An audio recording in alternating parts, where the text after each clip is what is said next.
Welcome to this training video for senior managers on gender mainstreaming in labour statistics. It covers what is meant by gender mainstreaming in support of decent work for all men and women, how this can be achieved, and what are the practical things that senior managers responsible for labour statistics can do to make it happen. In general, gender mainstreaming is the process of thinking about the impact on women and men, girls and boys, of any policy or program and ensuring the design and implementation addresses their different needs. Gender mainstreaming is a strategy for making sure that women's and men's differing experiences and concerns are taken into account at every step of the policy process. Gender mainstreaming occurs in many different ways.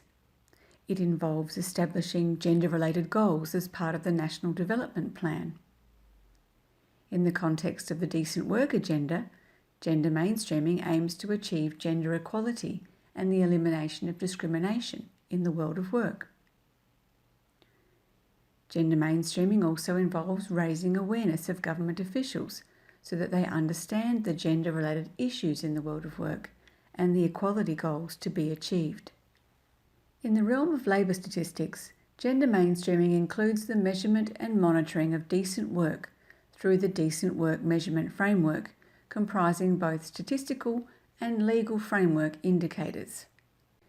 Equal opportunity and treatment in employment features as a specific dimension with a selected set of indicators, such as the share of women in employment and the gender wage gap. The framework calls for the disaggregation of statistical indicators by sex wherever possible in order to allow the monitoring of gender gaps. Another example of gender mainstreaming in labour statistics is the production of gender-sensitive labour indicators of the post-2015 development agenda, which are to be monitored by countries at all levels of development. Such indicators include the proportion of women and men in informal employment, and the number of girls and boys engaged in child labour. In all of these activities to mainstream gender, senior managers of official statistics play a critical role. They lead the processes that ensure the timely production of high-quality statistics and enable these different sets of indicators to be made available. Production of gender-sensitive labour statistics allows policymakers to monitor the progress made towards decent work for all, including strategies on discrimination and gender equality in the world of work. So how is gender mainstreaming in labour statistics achieved? It may include creating mechanisms such as a focal point and committees that ensure gender concerns are integral to the work of all relevant programs in official labour statistics. Senior managers should be accountable for ensuring that gender-sensitive labour indicators and analysis are well integrated into the work they are responsible for. Gender mainstreaming in labour statistics is relevant to different sources of statistics, including labour force surveys, time use surveys, employment-related establishment surveys, agricultural surveys and censuses, and administrative records, such as those that may be used to produce social protection statistics. When preparing to conduct a labour force survey, gender mainstreaming involves identifying the data and indicators needed to monitor gender issues and ensuring the survey can produce them. This requires consultation with gender experts, reviewing national commitments to gender equality, and working with stakeholders to develop gender-related objectives for the survey. For example, it may be a priority to introduce new topics to the labour force survey, such as participation in unpaid forms of work, the extent of informal employment, or hours worked in various forms of paid and unpaid work. To promote the coherence of labour statistics across domains and to enhance data comparability across countries, national statistical systems implement the standards adopted by the International Conference of Labour Statisticians. The standards cover a range of topics which are important for measuring gender equality in official statistics, such as informal employment, work statistics, both paid and unpaid forms of work, wages, working time, and classification of occupations, among others. In 2003, the 17th ICLS adopted a checklist of good practices for mainstreaming gender in labour statistics. It calls on statistical systems to take action in 4 areas. Firstly, political will is needed at all levels of the national statistical system and in all agencies involved in data collection and analysis of labour statistics. This willingness to include gender should be evident in legislation, plans, policies and processes. They should be explicit about what gender mainstreaming in labour statistics actually means and how it will be achieved.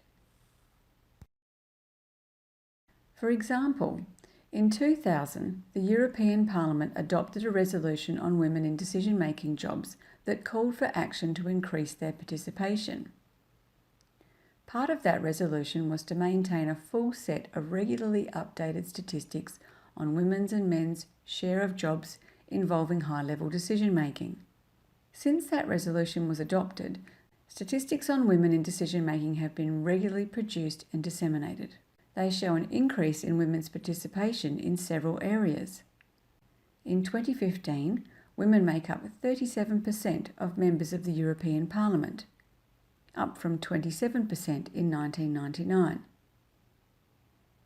Across the public sectors of the 28 European Union countries, women's share of highest level jobs has increased from 21% in 2003 to 31% in 2014. Gains are also evident in the private sector, with 21% of company board members being women, a huge increase from the 9% recorded in 2003. Another key aspect of gender mainstreaming in labour statistics is to ensure that topics relevant to understanding how gender norms shape and impact the world of work are included.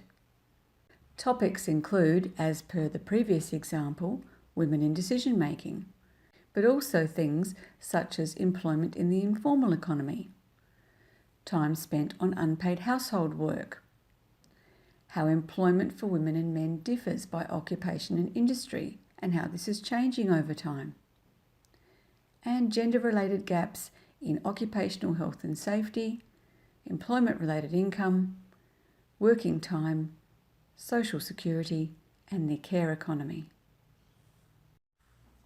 Countries can integrate these topics into their statistical programs by implementing the resolutions and guidelines adopted by the statistical standard-setting bodies such as the ICLS. The standards cover conceptual frameworks, concepts and definitions, indicators, data collection and dissemination strategies, and are supported by ILO manuals and supplementary guidance. That brings us to the third point of the ICLS gender mainstreaming checklist, that data collection and processing procedures need to be designed so that definitions and measurement methods cover and describe all workers and work situations, and that they do so in enough detail to allow gender comparisons to be made. To achieve this, definitions and procedures for household and establishment-based surveys, as well as administrative sources, need to be reviewed and refined. The ICLS Gender Mainstreaming Checklist also highlights the importance of time use surveys in achieving this, and recommends they be conducted periodically to shed light on how women and men allocate time to different forms of work, leisure, and other activities. Finally, the ICLS recommends that gender-related statistics always be presented as part of regular publications.